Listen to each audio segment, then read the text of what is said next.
Honey, how many more years are you going to give this dream? My mother asked me that over a slice of birthday cake, in the same gentle voice she used when reminding me to take an umbrella or schedule a dentist appointment. That was what made the question hurt. Patricia Morgan was not trying to embarrass me. She was trying to save me from myself. At least, that was what she believed. We were sitting around a long table at an Italian restaurant in Portland, Oregon, celebrating her 69th birthday. My older sister, Emily, sat across from me beside her husband, Mark. Mom had chosen the restaurant because she loved their chicken piccata, and until that moment, the evening had been easy.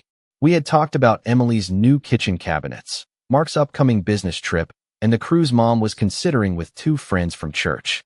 Then Emily asked how my writing was going. I should have known what was coming. It is going well, I said. Mom tilted her head. Still working on the book? Yes. The same one. Not exactly. She put down her fork. Rachel, I am not trying to criticize you. Whenever Mom began a sentence that way, criticism was usually waiting somewhere nearby. I know. I just wonder how long you plan to keep doing this. Mark suddenly became very interested in his coffee. Emily looked at Mom. It is her writing, Mom. I know that. Mom turned back to me. I am asking because I care. You are 43. You have a good job, but you could be moving forward there instead of spending every evening and weekend on something that keeps disappointing you. I looked at the candle wax hardening along the edge of the cake. 20 years earlier, I would have argued. 10 years earlier, I would have listed every encouraging rejection, every contest placement, every editor who had written one kind sentence at the bottom of a form letter.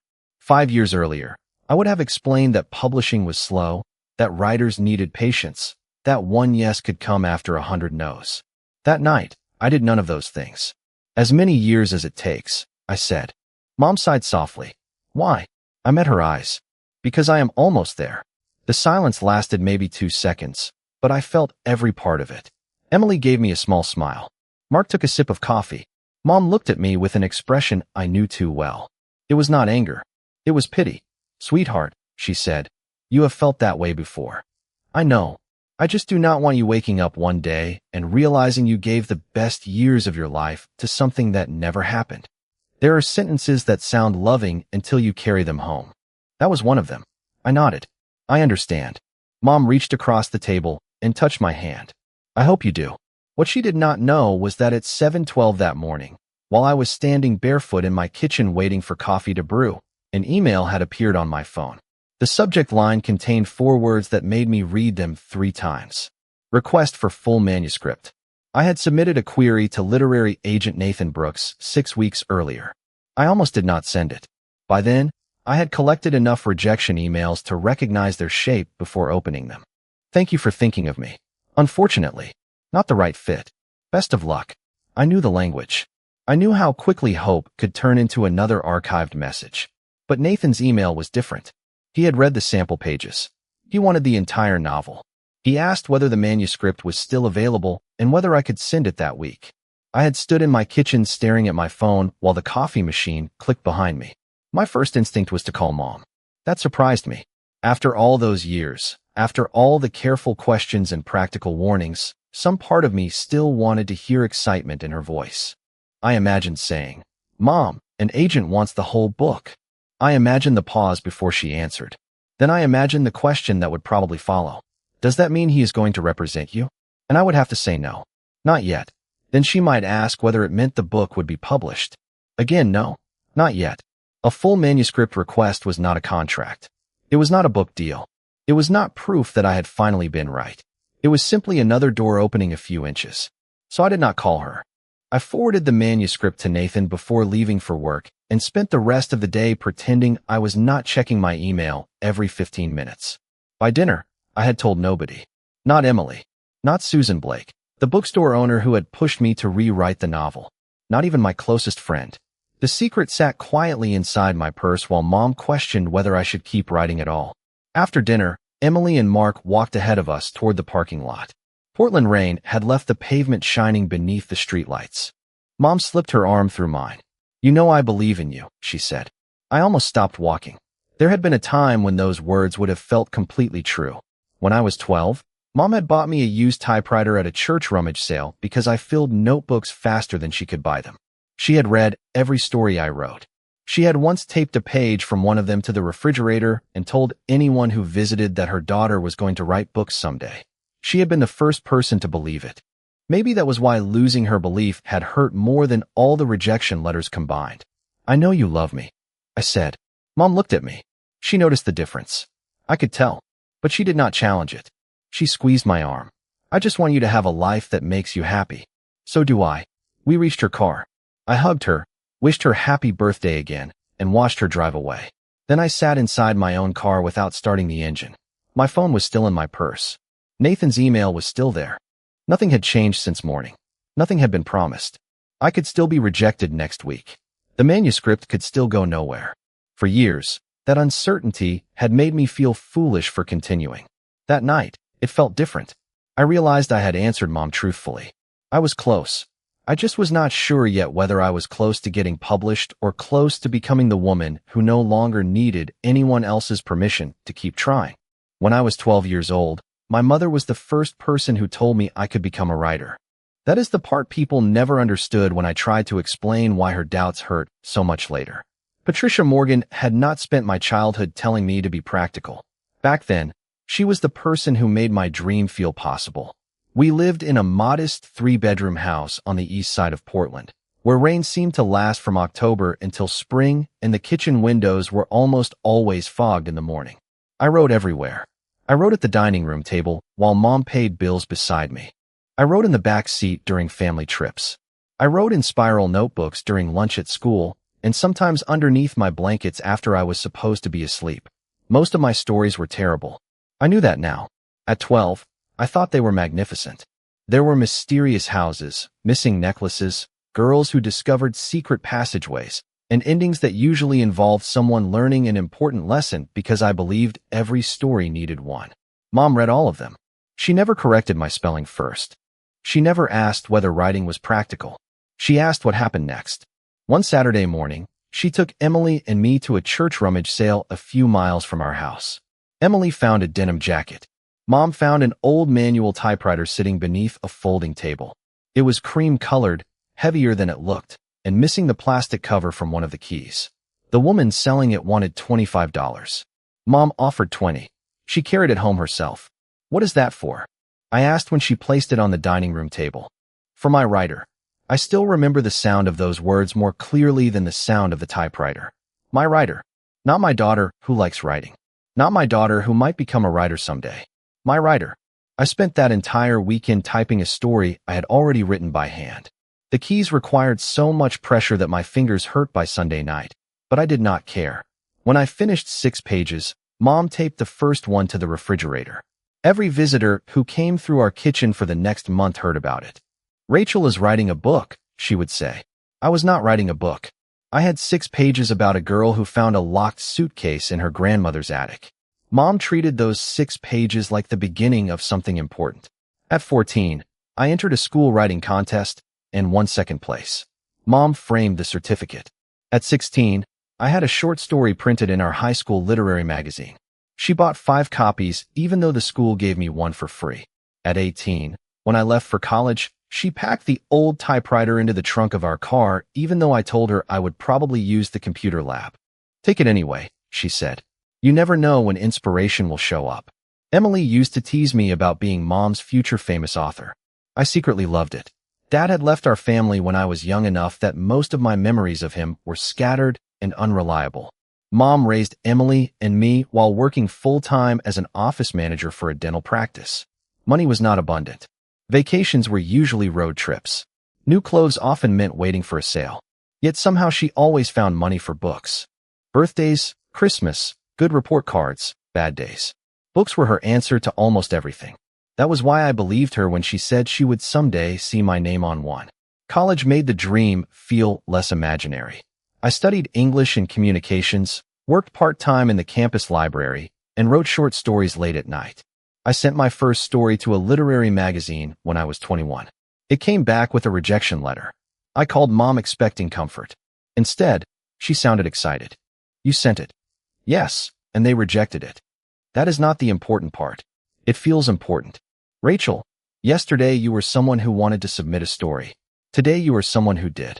I wrote that sentence on a sticky note and kept it above my desk for years. After college, I took an administrative job at a nonprofit organization in downtown Portland. It paid the bills and provided health insurance. I wrote before work and on weekends. When I finished my first novel at 26, Mom took me to dinner. There was no agent, no publisher, no guarantee anyone would ever read it. But she insisted finishing a book deserved celebration. The first 5 agents rejected it. Then 10. Then 20. Mom told me rejection was part of the process. Send it to 20 more, she said. So I did. None wanted it. I started another novel. Then another.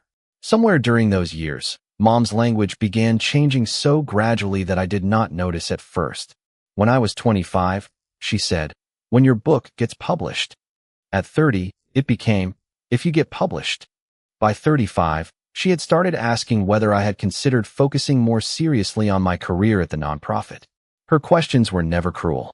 That almost made them harder to resist. She had spent decades balancing bills, responsibilities, and 2 daughters. To her, stability was not boring. Stability was something she had fought to create. Emily understood that better than I did. She moved steadily through her career, married Mark, bought a house, and built the kind of adult life Mom recognized immediately. I kept writing. Another manuscript. Another set of submissions. Another collection of polite refusals. The old typewriter eventually stopped working and ended up in Mom's attic, but I never asked her to throw it away. By the time I reached 40, she no longer mentioned seeing my name on a book. I noticed the absence before I understood what it meant. The woman who had once believed before I did had become afraid to believe at all. She had watched hope disappoint me too many times. And somewhere along the way, without either of us saying it aloud, my dream stopped being something my mother imagined celebrating with me and became something she quietly hoped I would survive giving up. By the time I was 36, I had learned how to recognize rejection without reading past the first sentence. The email would arrive while I was at work, usually sometime between meetings or while I was eating lunch at my desk, and I would see the familiar words on my phone. Thank you for giving me the opportunity to consider your work. Sometimes they said the writing was strong, but the story was not right for their list. Sometimes they praised the premise before explaining that they had not connected deeply enough with the pages. Most were polite. None changed the answer. No. I became very good at closing the email, returning my phone to the desk, and continuing whatever I had been doing as if nothing had happened. That was the strange thing about disappointment as an adult. The world rarely stopped long enough to acknowledge it. The copier still needed paper. The electric bill still arrived. Someone still wanted the quarterly donor report by Friday. At 37, I became senior administrative coordinator at the nonprofit where I had worked for years. My supervisor congratulated me and said the promotion could lead to a management position. Mom was thrilled. She took me and Emily to dinner and spent half the evening asking about salary, retirement contributions, and whether the organization might eventually promote me again. I answered every question. What I did not tell her was that I had received another rejection that morning. By then, writing had become something I protected from family conversations. Emily still asked occasionally, but Mom had started treating it like an old relationship I should stop checking on. Maybe you could take a break, she suggested once. I do take breaks. A real break, Rachel. 6 months. A year. See how you feel without all that pressure. I knew she meant well. I also knew exactly what she hoped would happen. She hoped that if I stopped long enough, I would discover I did not need to start again. Around that same time, I was engaged to a man named David. We had been together almost 4 years. He was kind, organized, and ready for the next stage of life in a way I kept telling myself I was ready for too. We looked at houses in Beaverton and talked about a small wedding the following summer. There was no dramatic ending between us. No betrayal. No terrible secret. One Sunday afternoon, sitting across from each other at our kitchen table, we finally admitted we were building a future because it looked reasonable, not because either of us could see ourselves clearly inside it. David wanted to move to Seattle for a job opportunity. I did not. He wanted a life with fewer uncertainties. I understood. We ended the engagement quietly. Mom took it harder than I expected. You were so close, she said when I told her. Close to what? To having something settled. I knew she was talking about the wedding, the house, the future she could picture. I also knew she was trying not to blame me. It would not have been fair to either of us, I said. I know. She paused. I just worry that you keep walking away from the things that are real while waiting for something that might never happen. I did not need to ask what she meant. The book. Always the book. After David moved out, the apartment became unbearably quiet for a while. I came home from work, heated dinner, and sat at the same kitchen table where we had ended our engagement. My laptop waited there. Some nights I opened it. Some nights I did not. I began wondering whether Mom had seen something I refused to see. Emily had a husband, a house, a career she liked, and plans that seemed to move forward in recognizable steps. I had a steady job and a decent apartment, but the part of my life I cared about most seemed frozen. Finish manuscript. Submit manuscript. Wait. Get rejected. Start again.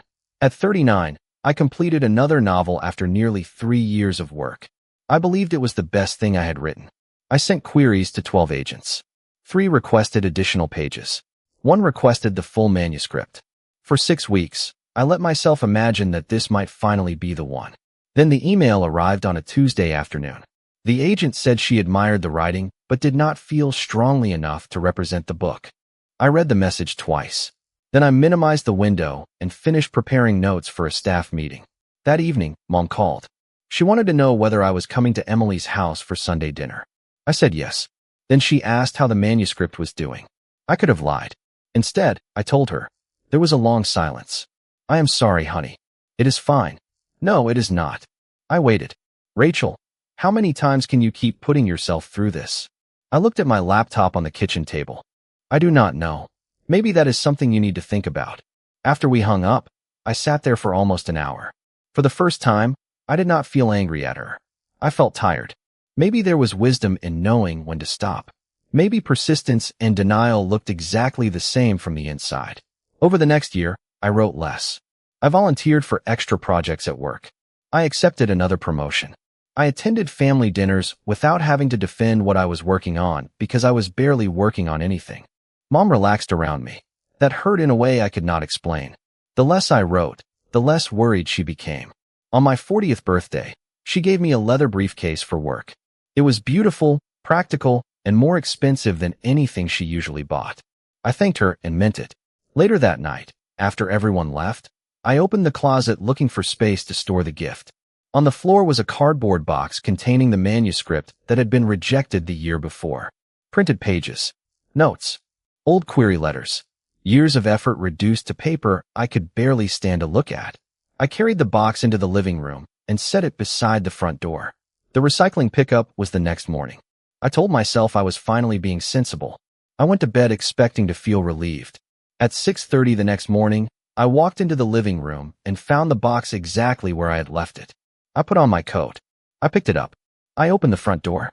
Then I stood there for a long time while cold Portland rain tapped against the steps. The recycling bin was less than 30 feet away. I could not make myself walk to it. Finally, I closed the door, carried the box into my bedroom, and pushed it beneath the bed. I did not open it again for almost a year, but I did not throw it away either. For almost a year, the box stayed beneath my bed, and I became surprisingly good at pretending it was not there. I went to work. I accepted more responsibility at the nonprofit. I attended staff meetings, managed calendars, prepared reports, and became the person everyone called when a deadline was slipping or a problem needed to be solved quietly. My new leather briefcase went with me every morning. Mom loved seeing me carry it. Whenever she asked about work, I had answers she understood. A new project, a larger budget, a successful fundraiser, a possible management position. For the first time in years, our conversations felt easy because there was nothing uncertain for her to worry about. I told myself that ease was worth something. Maybe this was what growing up looked like. Maybe dreams were supposed to become smaller as responsibilities became larger. I stopped submitting stories. I stopped checking literary agency websites.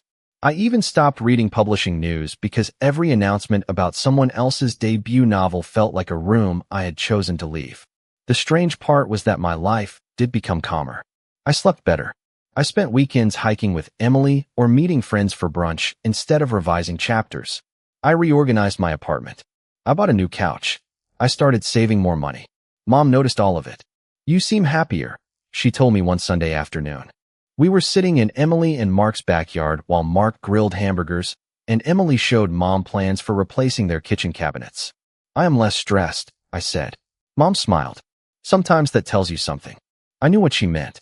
I looked toward Emily's house, at the patio furniture, the flower beds, the sliding glass door leading into a kitchen they were planning to remodel. Everything about her life had a shape people could recognize. I loved my sister. I was not jealous of her. But sometimes I wondered whether Mom looked at Emily and saw adulthood, then looked at me and saw someone who had not finished arriving. Maybe, I said. Mom reached over and squeezed my hand. That evening, when I returned home, I placed my briefcase beside the bedroom closet and saw the edge of the cardboard box beneath my bed. I looked away. 2 months later, a coworker named Jenna invited me to a reading at an independent bookstore in Southeast Portland.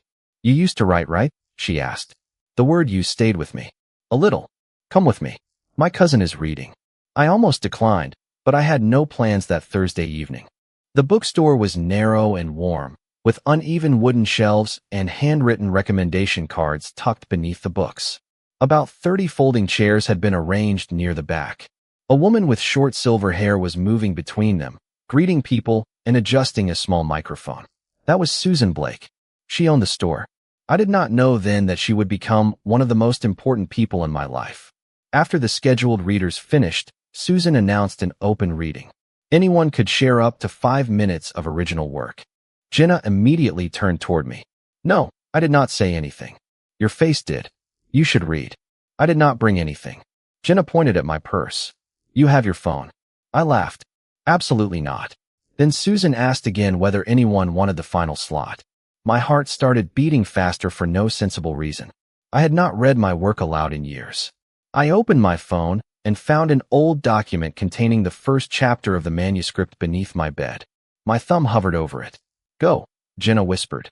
I still do not know why I stood. Maybe because I had spent almost a year proving I could live without writing and had discovered that living without something was not the same as no longer wanting it. I walked to the front, introduced myself, and read 10 pages.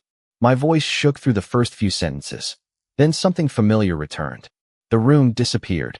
I stopped thinking about whether the story was practical, publishable, or worth the years I had given it.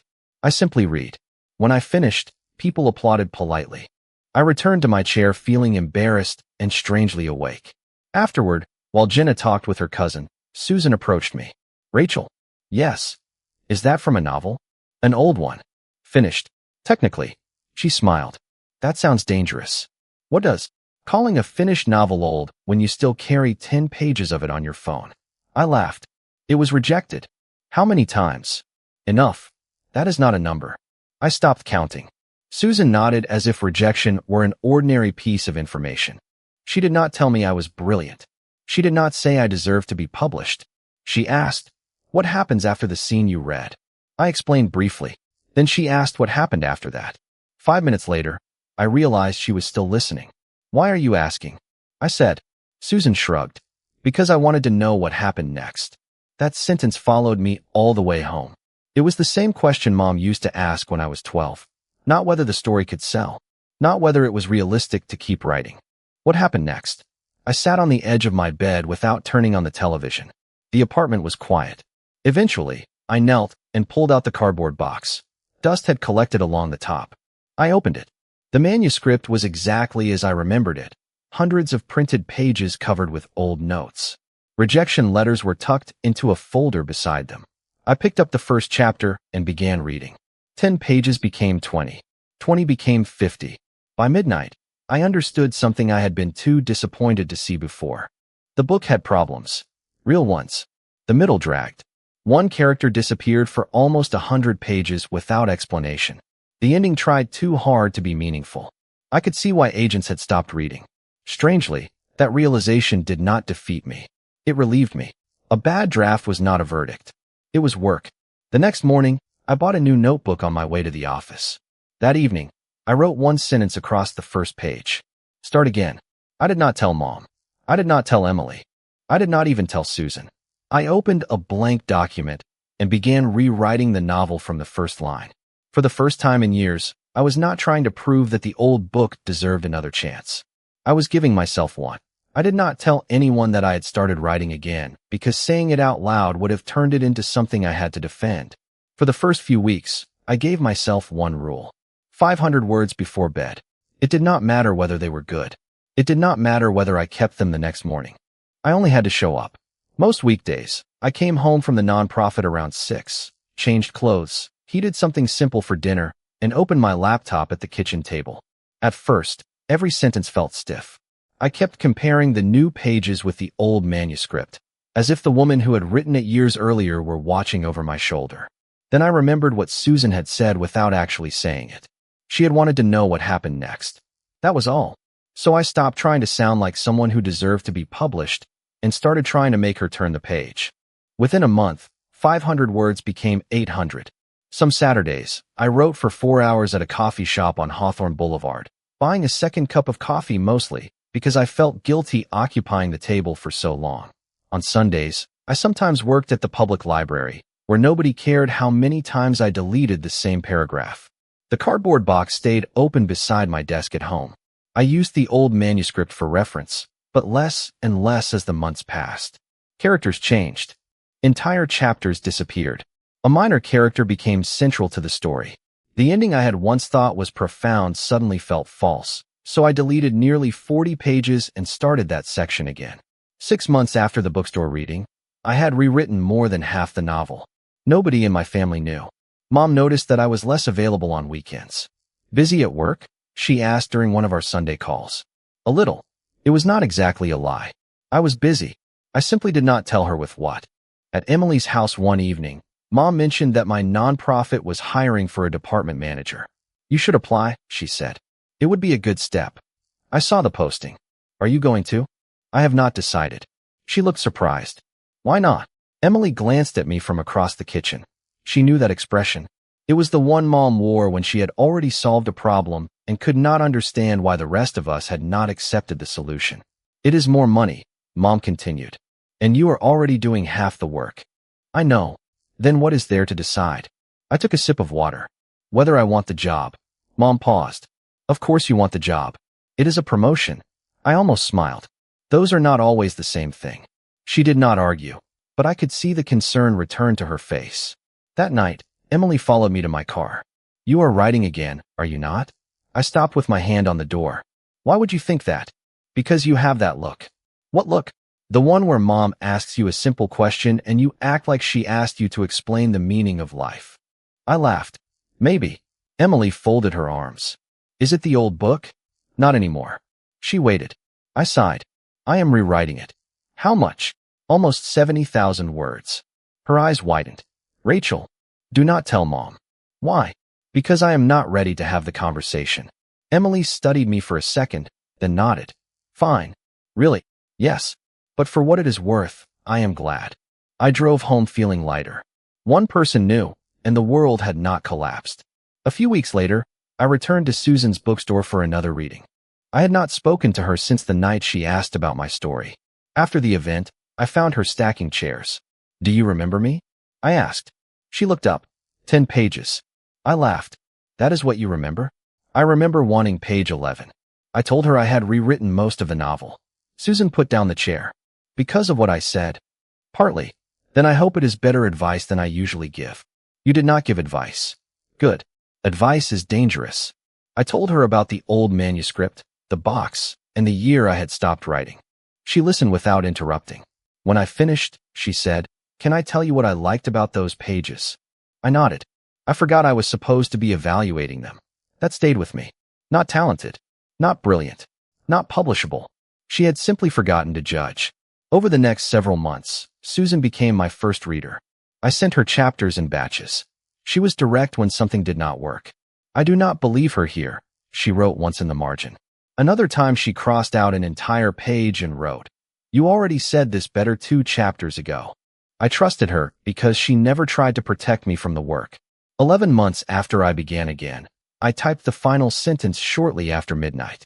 I sat there staring at it. No music played. No one applauded. The refrigerator hummed. Rain tapped softly against the kitchen window. I saved the document twice, closed the laptop, and went to bed. The next morning, I printed the manuscript at a copy shop. It was more than 300 pages. I placed it on my kitchen table beside the old version from the cardboard box. They were supposed to be the same book. They barely resembled each other. That afternoon, I began researching literary agents again. My hand still tightened when I opened submission guidelines. The old fear had not disappeared. I simply understood it differently now. I sent 5 queries the first week. 2 rejections arrived within days. 1 agent never responded. Another requested 50 pages, then passed. I allowed myself one evening to feel disappointed, then sent 3 more queries the next morning. A month later, an agent requested the first 100 pages. 2 weeks after that, another requested the full manuscript. I stared at the email longer than necessary before sending the file. I did not call Mom. I did not announce anything at Sunday dinner. I kept going to work, kept revising small details, kept submitting. For years, I had believed persistence meant refusing to accept that something was not working. Now I understood the difference. I was no longer repeating the same attempt and demanding a different result. I had changed the book. I had changed the process. More importantly, I had changed the reason I was doing it. I was not writing to prove that 12-year-old Rachel had been right. I was writing because, after nearly a year without it, I finally understood what giving it up had cost me. The morning after Mom's birthday dinner, I woke before my alarm and reached for my phone before my feet touched the floor. There was nothing from Nathan Brooks. I told myself that was normal. He had requested the full manuscript less than 24 hours earlier. He probably had dozens of manuscripts waiting to be read, clients with deadlines, editors calling, meetings, contracts, and a life that had nothing to do with whether Rachel Morgan slept well in Portland. Knowing all of that did not stop me from checking my email again while brushing my teeth. I went to work and tried to behave like the previous evening had not followed me into the office. At 10:15, Mom texted to thank me again for dinner and the scarf Emily and I had bought her. At 10:17, she sent another message. I hope I did not upset you last night. I stared at the screen. I could have told her about Nathan then. One sentence would have changed the entire conversation. An agent asked for my full manuscript. I typed the words, read them, and deleted them. Instead, I wrote, "You did not ruin anything. I love you." She replied almost immediately. "Love you too." Then came another message. "I only want you to be happy." I locked my phone. That was the problem. Mom and I had different definitions of what happiness was allowed to cost. 3 days passed. Then 5. I kept working, kept checking my inbox, and kept reminding myself that silence was not rejection. On the 6th evening, Emily called. "Mom thinks you are mad at her." "I am not." I told her that. "Thank you. She also thinks you are hiding something." I leaned against my kitchen counter. "Did you tell her?" "No." Emily was still the only person in my family who knew I had rewritten the novel. "But you should know she asked whether I thought you were having trouble at work." I laughed. "Of course she did. She is worried. Mom is always worried. That is how she loves people." "I know." Emily became quiet. "Anything from the agent?" "Nothing yet." "Are you okay?" I looked toward my laptop. "Ask me again in a month." 2 weeks after the dinner, Nathan emailed. He had finished the manuscript and wanted to schedule a call. My hands went cold when I read the message. Not because I knew what it meant, but because I did not. Agents scheduled calls to offer representation. They also scheduled calls to discuss revisions. I read enough publishing forums to know that hope could become dangerous when it started translating every unknown into good news. We scheduled the call for Thursday at 4 in the afternoon. I left work early and sat at my kitchen table with a notebook, a glass of water, and 3 pages of questions Susan had helped me prepare. At exactly 4, my phone rang. "Rachel? This is Nathan Brooks." His voice sounded ordinary. That helped. We talked for almost an hour. He told me what he loved about the manuscript. He talked about the central relationship, the pacing, and 2 places where he thought the story could be stronger. Then he said the sentence I had imagined hearing for more years than I wanted to count. "I would like to represent you." I did not answer immediately. Nathan laughed softly. "You still there?" "Yes." "I am sorry." "Yes." "Take your time.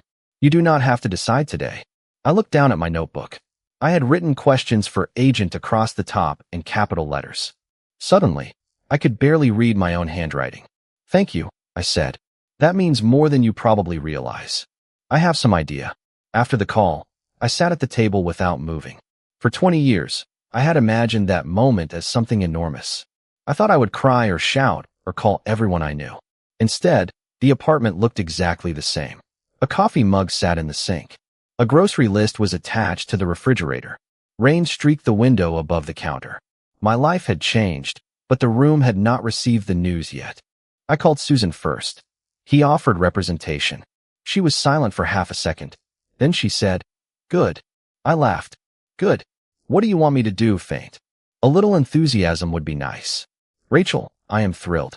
I am also going to remind you that an agent is not a publisher." "I know." "Good. Now you are allowed to be happy." Emily was next. She screamed loudly enough that Mark asked what happened from somewhere in the background. "Are you calling Mom?" she asked. I looked at the phone. "Not yet. Rachel, I want one thing to belong to me before it becomes a family discussion." Emily understood. "Okay." I signed with Nathan after speaking with 2 of his clients and reviewing the agreement carefully. Over the next month, we revised the manuscript again. Then he began submitting it to editors. That was when I discovered that getting an agent did not end rejection. It simply moved rejection into a room I had never been allowed into before. The first editor passed after 9 days. The second admired the writing but did not know how to position the book. A third said the novel was too quiet for their current list. A fourth kept it for 6 weeks and then declined. Each time Nathan forwarded the response, I felt the old disappointment return. But it did not feel identical anymore. Someone was standing beside me now, saying the book deserved another door. At Sunday dinners, Mom still knew none of this. She talked about my nonprofit job and asked whether I had reconsidered the management position. I told her I had not. "You cannot stay in the same role forever," she said one evening. I nearly smiled at the irony. "I am working on something." Her face brightened. "At work?" "Something for myself." The brightness changed. She did not criticize me. She simply nodded and passed the potatoes. That small reaction told me everything. To Mom, the dream was still the place where progress disappeared. 2 months after Nathan began submissions, he called while I was leaving the office. "I have news," he said. I stopped beside my car. "Good news." "Potentially very good news. An editor at Alder House wants to speak with you tomorrow." I gripped my keys. "Does that mean an offer?" "Not yet." There it was again. "Not yet." For years, those words had sounded like failure wearing a polite coat. Now they sounded different. They sounded like movement. I drove home through evening traffic with both hands steady on the wheel. Mom had once asked how many more years I could keep doing this. I still did not know the answer. What I knew was that I had spent too long measuring progress only by arrival. Sometimes the clearest sign that you were getting somewhere was that the doors rejecting you were no longer the same doors. By Monday morning, every document was in place. I sat at my kitchen table with a cup of coffee growing cold beside me while Margaret called from her office to confirm the final instructions. The lake house was now protected under my control. The account David had created for taxes and maintenance had been moved to a new institution in my name alone. The automatic payments Victoria had quietly redirected were stopped. Most importantly, the authorization she had been using to speak for me was formally revoked. I signed the last page slowly. My hand did not shake.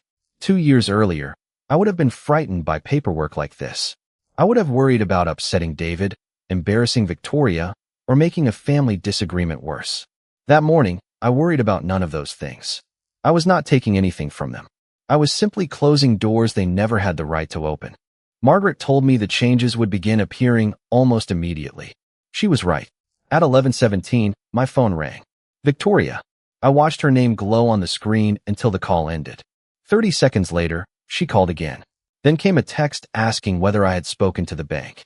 I did not answer. At noon, David called. His voice was confused rather than angry.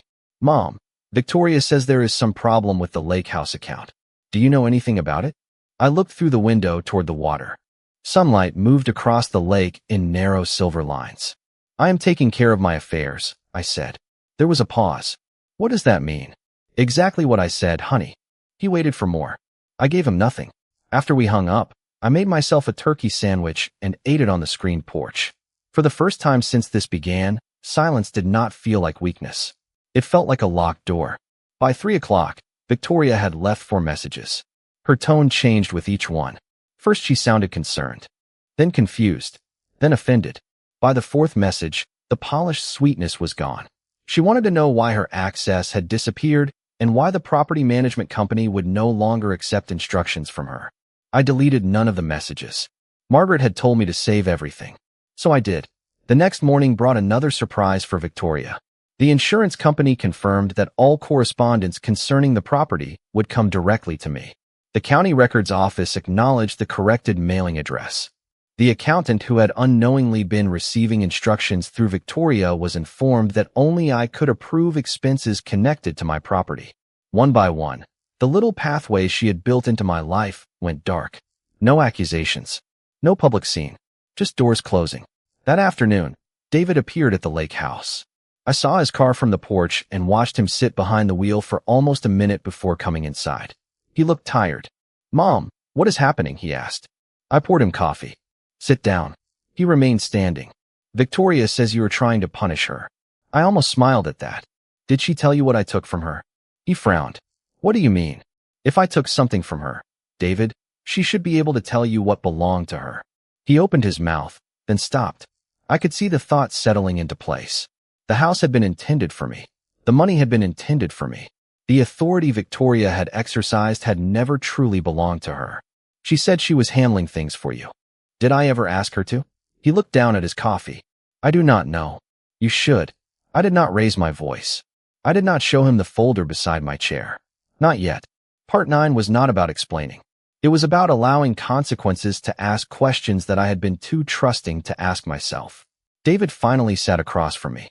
He looked around the room as though he were seeing the house differently. "How much do you know?" he asked. I folded my hands on the table. "Enough to make sure nothing else happens without my permission." His face changed slightly. Fear, perhaps. Or recognition. Before he could ask another question, his phone rang. "Victoria." He looked at the screen and declined the call. 5 seconds later, it rang again. He declined it again. Neither of us spoke. Outside, a boat moved slowly across the lake, leaving a widening trail behind it. I thought about the past 2 years and all the moments when I had accepted an explanation because challenging it seemed harder than believing it. I had mistaken keeping peace for preserving family. They were not the same thing. David finally stood. "I need to talk to Victoria." "Yes," I said. "You do." At the door, he turned toward me. "Mom, is there something you are not telling me?" I met his eyes. There are many things nobody bothered to tell me. He had no answer for that. After he left, I returned to the porch. My phone rang twice more that evening. I let it ring. The next morning, Margaret called with one final confirmation. Victoria had attempted to access the old account and had been refused. She had also contacted the property manager demanding an explanation. He had given her one sentence. He could discuss the property only with its legal owner. Me. I thanked Margaret and ended the call. Then I carried my coffee outside and watched the sunrise spread across the water. For 2 years, someone else had been living inside a future meant for me. Now, quietly and legally, I was taking that future back. And Victoria still had no idea how much I knew. Twadakim tra lai dua trend content Mao Dang 3, Kung 12 fan va fan 9 vua viet. Ko mot vinda quan trong. 9 fan hien tai chua the koi la dong, not hon tone new part 1 to 8 truok, du qua ban dang bam, sat content Mao gok. Fan 9 vua viet ko mot, so chi ti to d, like twin trian chuan. 1. Dong not nan vat va kat trian. Can sua part 9 twin chuan qua content Maula. Margaret Harrison la nuoi mi lan tuoi. David Harrison la con tre jiao ko. Victoria la con dao. David Demua can natai Lake Morrison, cho Margaret Vague $1,500 muathang. In hung Victoria thay thong tin non hong. Dung dan tin Margaret va chuyen loi ich sang jia din min. Mok du tra sao du con fat hien Victoria mo credit cards. Ve tien va tau van de vi, thu bang, dan tin Margaret. Tong Thiat Hai Duok Nong Tu Koang $43,000 Lin Koang $78,000. Vive, Part 9 Vo Roy Ko Loi Continuity Dang Ku. Twada Viet Margaret Dang Song O Lake House. Dakim So Property Manager, Tai Koan. Insurance Va Gwyn Trui Cap, Qua Victoria Qua Som. Trong Twin Mao, Vik Lei Lai Lake House. Su Ly Restitution Va On Din Kuok Song Thuok, Jai Don Sao. Tam Chi Qua Trin Tai Chin Con Mat Months of Documentation.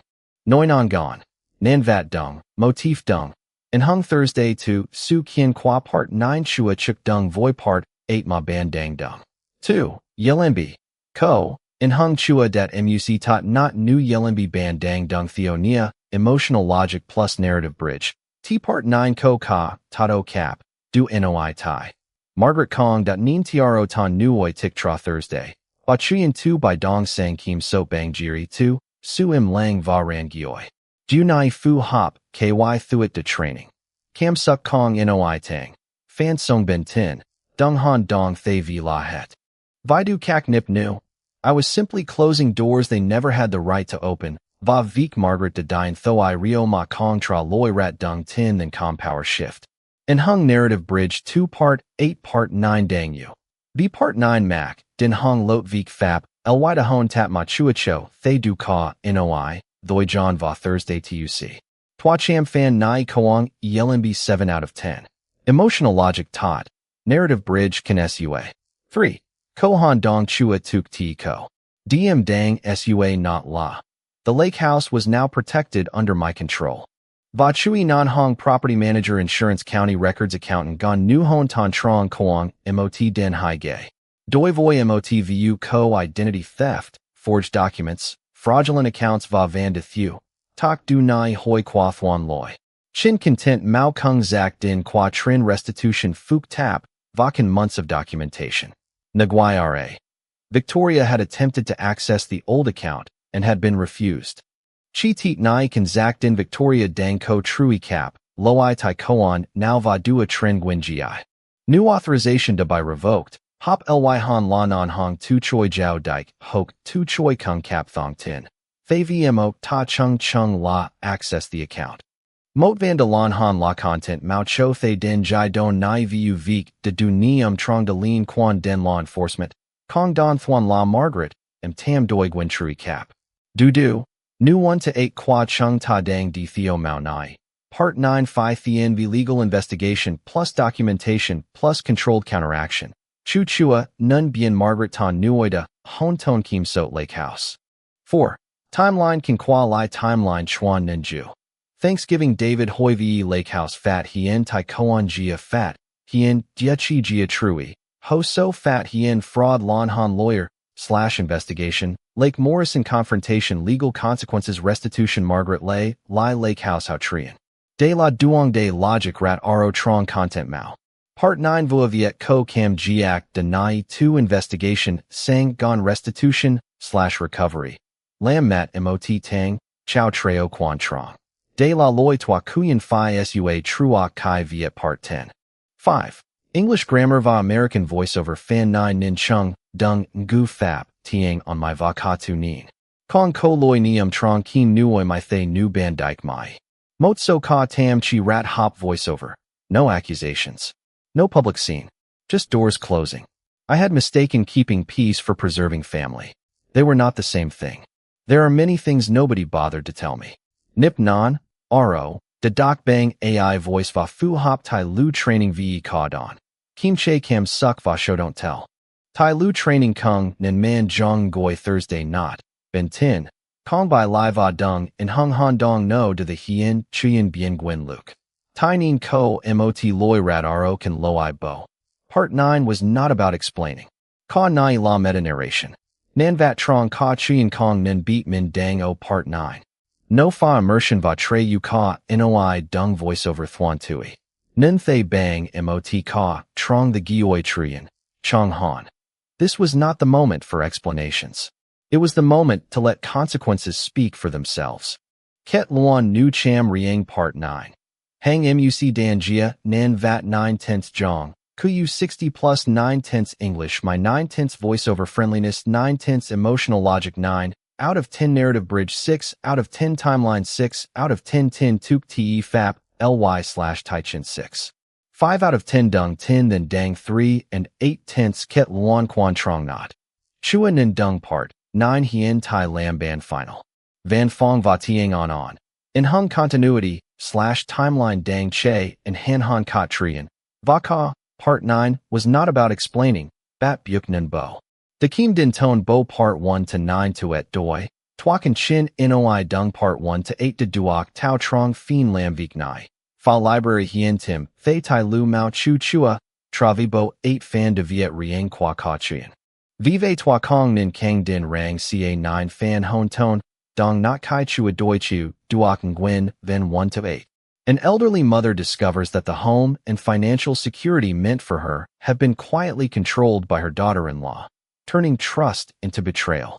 This emotional journey brings family stories to life through hidden accounts, painful discoveries, and carefully gathered evidence. Fans of family stories will recognize the heartbreak of being deceived by someone close.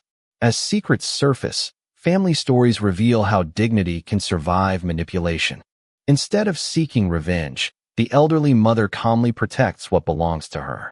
These family stories explore loyalty, greed, and resilience, while family stories remind us that setting boundaries can restore independence, peace, and self-respect.